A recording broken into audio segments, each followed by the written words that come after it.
The corridors of power in Washington have erupted in swift rebuttal against sensational claims that President Donald Trump is mulling over a commutation for Sean "Diddy" Combs, the fallen hip-hop impresario whose legal woes have captivated the nation. Citing a purported White House insider, media outlets speculated wildly about a potential lifeline that could spare Combs his impending 4-year incarceration, but official voices have slammed the door shut with unyielding force.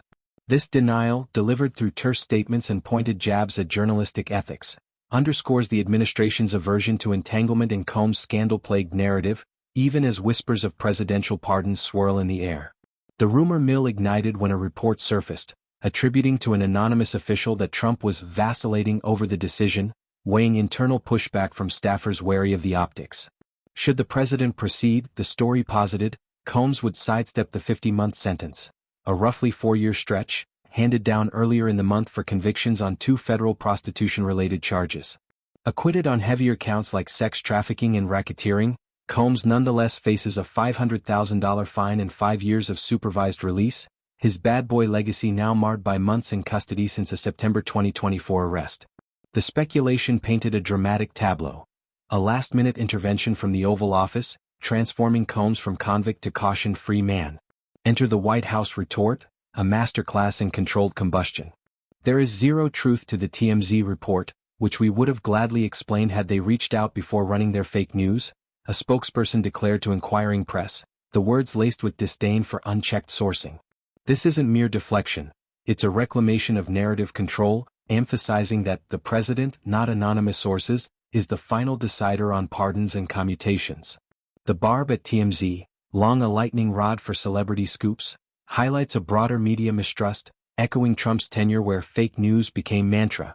By framing the leak as fabrication, the administration neutralizes its toxicity, positioning Trump as deliberate arbiter rather than impulsive intervener. Combs' saga provides fertile ground for such intrigue. Sentenced on October 3 by a federal judge after a trial that dissected his empire's underbelly, the mogul's fall from bad boy founder to barred figurehead has been meteoric.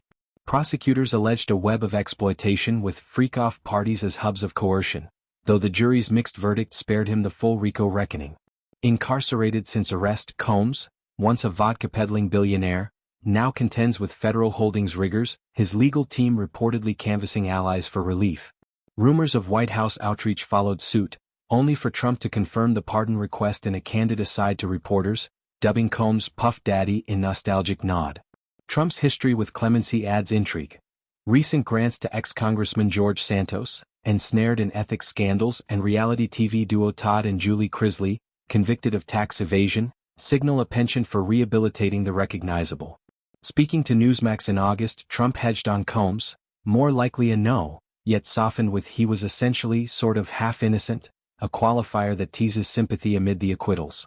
Their rapport, Trump reminisced, was cordial. I was very friendly with him, get along with him great, seemed like a nice guy, didn't know him well, despite Combs' 2020 Biden endorsement, a political pivot that might irk but hasn't severed ties. This backdrop fuels the denial's urgency. Associating with Combs risks tainting the pardon power, a tool Trump wielded controversially, from Steve Bannon's preemptive save to January 6 participants' reprieves. Advisors, per leaks, urged caution, citing Combs' baggage as electoral dynamite in a polarized climate. The White House's shutdown thus serves dual purpose, quashing falsehoods while reinforcing Trump's autonomy, unswayed by shadows. For Combs, the ripple is stark. Appeals loom, but clemency's mirage evaporates, leaving him to navigate appeals circuits and public penance. Hip-hop reels. Jay-Z distances 50 Cent mocks while #FreeDiddy flickers faintly. His empire, revolt, Sean John, stutters, streams sag, a cautionary coda to unchecked power. In Washington's chessboard, this episode exemplifies leak warfare. Insiders as saboteurs, spokespeople as shields. Trump's commutation calculus, loyalty, legacy, leverage remains opaque, but Combs' bid joins the rejected ranks, a reminder that even moguls bow to the final decider's whim.